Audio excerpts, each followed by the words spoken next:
Recently, we got the official casting announced for both of the Green Lanterns that'll feature in the HBO limited series, Lanterns. And I've been on board since James Gunn announced the first slate of projects releasing in what we now know as the DCU, which is titled Gods and Monsters. And I don't need any convincing to line up and eagerly await every new release and desperately search for any new information about them. But in the meantime, I'll jump on the casting bandwagon, because you know what? Aaron Pierre as John Stewart and Kyle Chandler as Hal Jordan is kinda perfect. The only thing I'm mad about is it seems like we're getting every Green Lantern except for Kyle Rayner. Hopefully we do get him down the line. And though both of the lanterns we have could be considered fan casting, it still 100% works because I trust the acting talent with everyone that's involved, but also because they are a specific fan casting that actually fits the character. And that makes me think, we've already seen some of them, but what are the other members of the Justice League in this new DCU going to look like?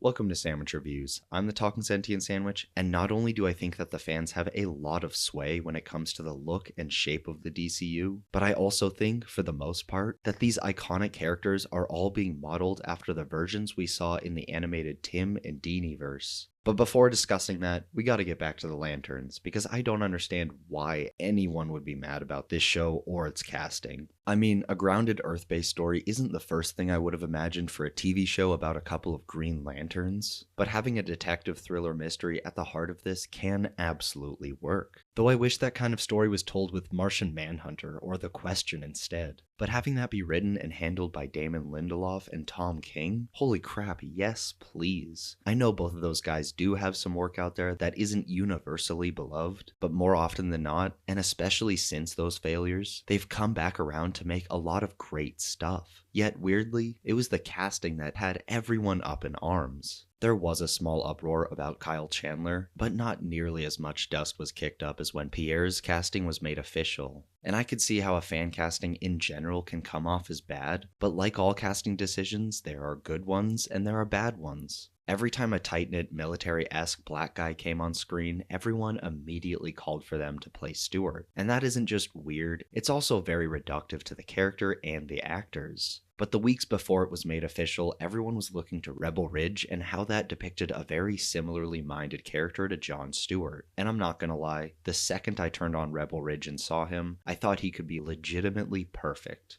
And I don't see the problem with James Gunn using prominent online fan castings. I mean, it seems like he already did that with Supergirl. But Gunn has since come out to clarify that Pierre had always been a genuine pick for the character, even being a potential Adam Warlock in Guardians 3. But I really don't want to just disregard fan castings, because they're not all terrible. But with that said, there are some truly bad ones out there. There's Tom Holland, who has seemingly put in every role imaginable in some fans' minds, and he's also usually included in some of the wildest Teen Titans fan casts, the weirdest of which have 40-year-olds in there. Yet for the most part, I'm fine with a fan cast, because the majority of the time, fans choose an actor for a good reason. And that reason is that they just look the part. And they're professional actors, meaning more likely than not, they're gonna be able to authentically act in whatever situation they need to. I do think it takes a specific kind of actor to work in a green screen room though, because otherwise that may break them like it did with Ian McKellen.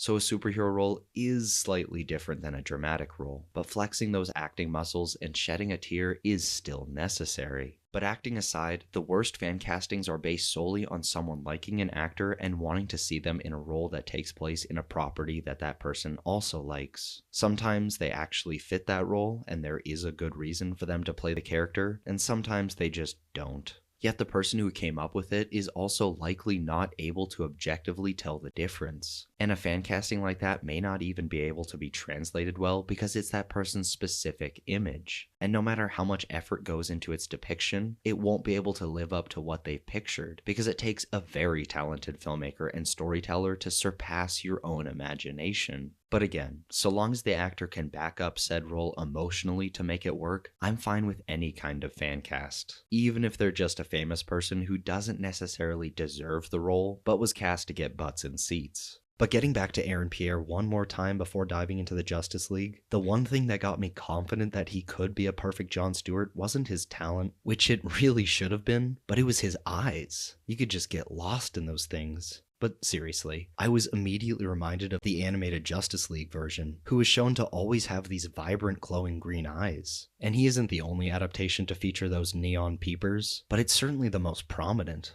I'm not about to claim that this casting decision was made solely on his eyes looking like a cartoon, because I doubt this show from 20 years ago has any kind of sway on what's happening now, but let me tell you, I would not even be mad if that was the case. And under that insane assumption that requires more than a few logical leaps, I keep thinking if the DCU is actually going to look like the Justice League animated show. And the more I think about it, the more I become enamored by the idea. It'll be a long while until we see any kind of team forming, but it's never too early to start speculating on what that might look like. And the best way to hypothesize about DC's cinematic future is to look to the past. Not to the movies, but to the countless stories that can be pulled from the comics. Because if anything, James Gunn and the other creatives at DC will structure their universe off of seminal comic stories rather than one animated show. And there are too many to name, but of my favorites to look at when discussing the formation of the League, there's Morrison's New World Order run, and I love that story with the HyperClan so much. I'm sure I'll make a video about it down the line, but I couldn't help but bringing it up now. And if we are bringing that up, pretty much the rest of that run is great as well, though the same is true for any run by Morrison. But moving on to another example that has become a front runner in my mind aside from seeing the HyperClan is Darwyn Cooke's The New Frontier. It's phenomenal, but it's much more of an introduction to an Elseworlds League, so I'm sure if it's adapted, it'll require a very loose retelling. And then there's the New 52, which has already kind of been used with Snyder's movies and the animated side that is currently falling apart, or has already fallen apart, but Jim Lee's artwork and the badass moments convince me that there still could be elements picked from that story.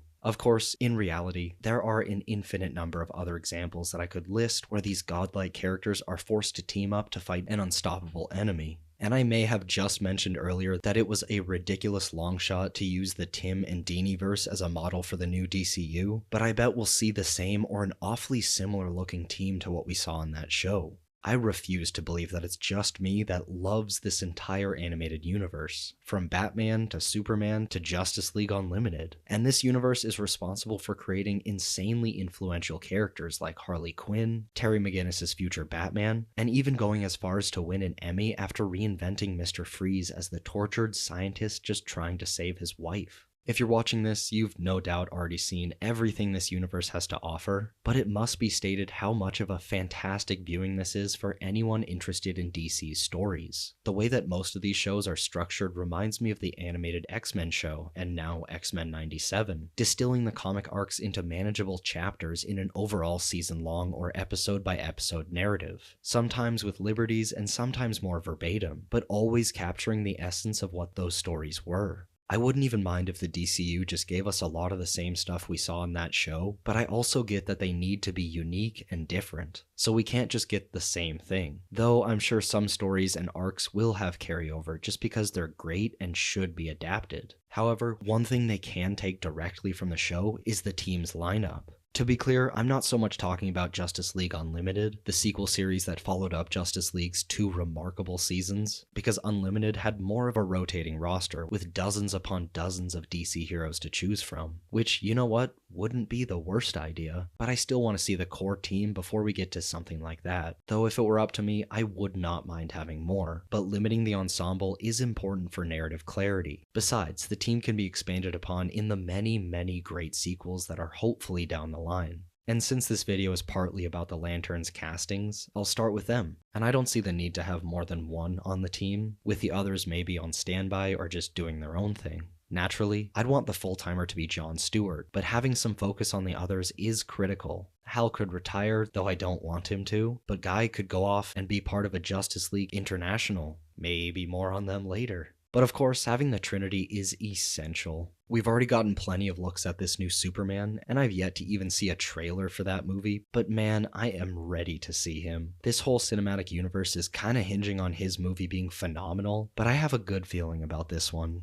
As for Wonder Woman and Batman, I wouldn't mind seeing unknowns take on the role, and the same is true for everyone else on the list. I know I spent a couple minutes earlier convincing you that fan castings are perfectly fine most of the time, but it always helps me get lost in the emotional performance if I don't already know who the actor is. And I've seen some people call for Wonder Woman to be cast as someone taller than Superman, and I do love that dynamic, especially if her and Batman have a thing, but that's really only gonna happen if the studio manages to find someone tall and talented enough to pull it off. And that's a very short list, so that's not a hill I'm willing to die on, despite how much I would like to see it. But aside from the obvious three, the team needs to include a Flash, and Barry's gotten enough spotlight recently, so I wouldn't mind seeing Wally, but I can't admit how interchangeable each is. Put in one, make them lovable, add some cool super speed effects, and you're golden. But after him is probably the most important yet least seen member in popular media, because Martian Manhunter isn't just disproportionately overpowered compared to the rest of the team, something I would love to see more people be aware of, but he's just a fantastic focal character to place the narrative around, whether it be a story about an alien invasion or a more subtle threat. John Jones is the outsider to get the audience invested with. Plus, it's easy to introduce the audience to any crazy concept because it is being explained at the same time to this POV character. But that's more when it comes to a person's narrative function in the story, which I do love talking about, but it is a bit early to be deep diving into the narrative details of any unannounced projects. But of the characters we do know are confirmed to be in this universe at the very least is Hawkgirl.